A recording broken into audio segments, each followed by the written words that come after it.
Channel smile with Swagata. তো চলে এসেছি তোমাদের জন্য একটা নতুন ব্লগ নিয়ে। আর এই ব্লগটা করার আমার উদ্দেশ্য এটাই, যারা এখনো পর্যন্ত এইমস সম্পর্কে জানো না। তো আমি বেরিয়ে পড়েছি দুপুরবেলায়।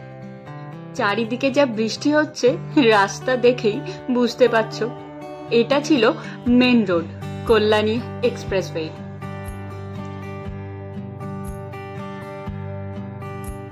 আর এইমসে যাওয়ার আমার উদ্দেশ্য, আমার দিদা ওখানে ভর্তি রয়েছে, তার হাঁটু অপারেশন হয়েছে, তাকেই দেখতে যাচ্ছিলাম।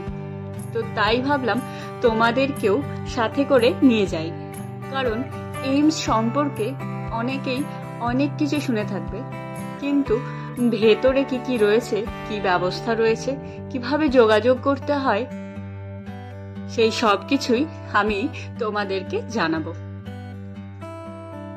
তো বৃষ্টির মৌসুম চলছে, তাই ওয়েদারটা বেশ ভালো ছিল। আর এই রাস্তাগুলো যা ভালো করে দিয়েছে সেটা তোমরা অনেকেই জেনে থাকবে।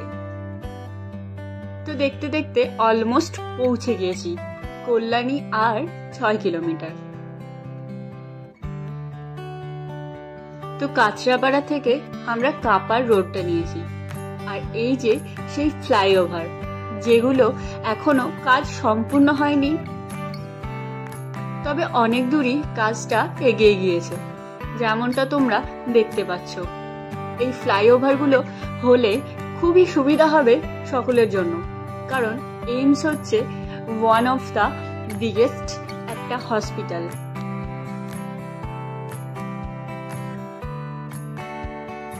তবে যেতে গিয়ে আমরা যে রাস্তাটাই ঢুকেছিলাম, সেই রাস্তাটা অবস্থা দেখেই বুঝতে পারছো যে আমরা কতটা নাজেহাল হয়েছি।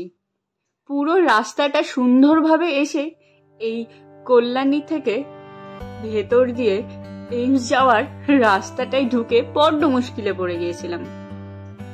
তো চলো, যাই হোক, আমরা অলমোস্ট কাছাকাছি পৌঁছে গিয়েছি। আর রাস্তায় যাওয়ার পথে এই ফুল গাছগুলো দেখে আমার তো বেশ ভালো লাগছিল। তো পৌঁছে গিয়েছি গেট নাম্বার 1-এ। তবে আমরা তো প্রথমবারই যাচ্ছিলাম, তাই আমরা অতটা জানি না যে গেট নাম্বার 1 দিয়ে যাওয়া যায় না, এখনো খুব একটা চালু করেনি। তাই আমরা সেকেন্ড গেটের দিকে যাচ্ছিলাম।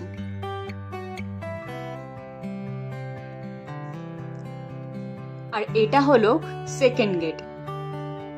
তবে এই সেকেন্ড গেটে ঢুকেও আমাদেরকে বলে, কারণ আমাদের পেশেন্ট ছিল, তো আমাদের 3 নাম্বার গেট দিয়ে যেতে বলে। তো এটা হলো 3 নাম্বার গেট, যেটা দিয়ে সবারই এন্ট্রি হয়। এই হলো মেন এন্ট্রান্স। চলো তাহলে এবার ভেতরে যাওয়া যাক।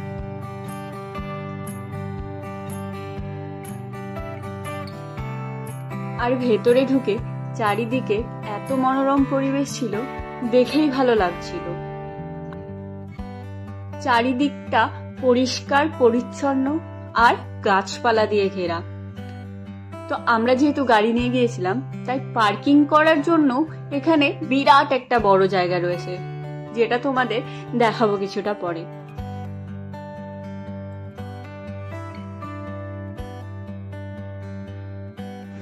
তো আমাদের এই কল্যাণী এইমস হলো ইন্ডিয়ার 19th বেস্ট মেডিকেল কলেজের মধ্যে একটা। আর এখানে রয়েছে অনেক স্পেশালিস্ট ডক্টরস, ভালো ভালো জায়গা থেকে এখানে ডক্টররা আসছেন।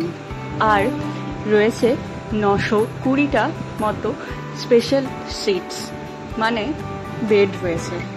তাই অনেক সংখ্যক মানুষ একসাথে এখানে খুব ভালো এবং উন্নত মানের ট্রিটমেন্ট পাবেন। ইন্ডিয়ার মধ্যে 19th র্যাঙ্ক এই হসপিটাল আমাদের এই কল্যাণীতেই রয়েছে। পুরোটা এখনো সম্পূর্ণ হয়নি বটেই, তবে কিছুদিনের মধ্যেই তা সম্পূর্ণ হয়ে যাবে।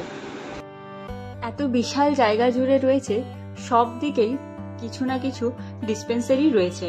তোমরা ওখানে মেডিসিন পাবে, তবে এখনো খুব একটা মেডিসিন রাখেনি ওরা। তো এবার আমরা ভেতরে যাচ্ছিলাম। তো এইটা দিয়ে ঢুকে যাব আমরা ওপরের ফ্লোরে। তো চলো এবার যাওয়া যাক। আমার মাসি এসেছিল আমাদেরকে নিয়ে যেতে। যাব ওপরে। চারিদিকেই অনেক লিফট রয়েছে। তো এই লিফটের মধ্যে একটু নিজেকে দেখছিলাম আর কি।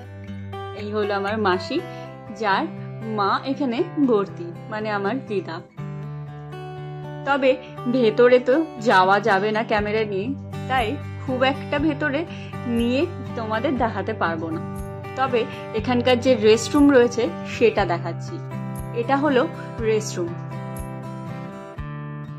আর এই রেস্টরুম থেকে বাইরেটা দেখতেও খুব ভালো লাগছিল। তো এই রেস্টরুমে দেখতে পাচ্ছ কত মানুষ বসে রয়েছে যাদের পেশেন্ট ভর্তি। ভেতরে যাওয়ার জন্য অনেকটা রুলস রেগুলেশন রয়েছে।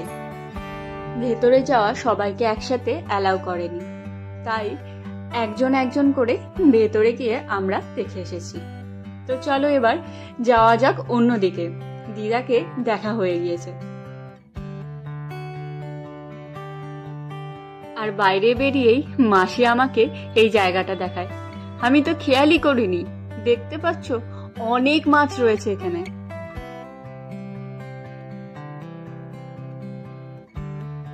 তো এখানেই যতক্ষণ মা আর মাসিরা গল্প করছিল আমি ওদেরকেই দেখছিলাম আর ক্যামেরা বন্দি করছিলাম। আর তারপরই চোখে পড়ে এই ছোট্ট এরোপ্লেনটা, সেটাও আমি ছবি তুলে নিয়েছি। তো আমার দিদাকে এখানে প্রায় 10 দিন হলো রেখেছে। তার জন্য মাসিও এই ভেতরেই থাকার ব্যবস্থা করে নিয়েছে। যারা পেশেন্টের সাথে এসেছে তাদের থাকার জন্য খুব অল্প রেঞ্জে হোটেলের ব্যবস্থা ভেতরেই রয়েছে। আর এখানেই ক্যান্টিন রয়েছে।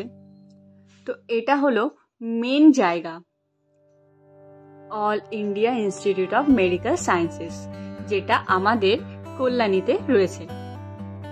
তো চলো এবার যাওয়া যাক ক্যান্টিনের দিকে। ক্যান্টিনটাও তোমাদের ঘুরিয়ে দেখাই।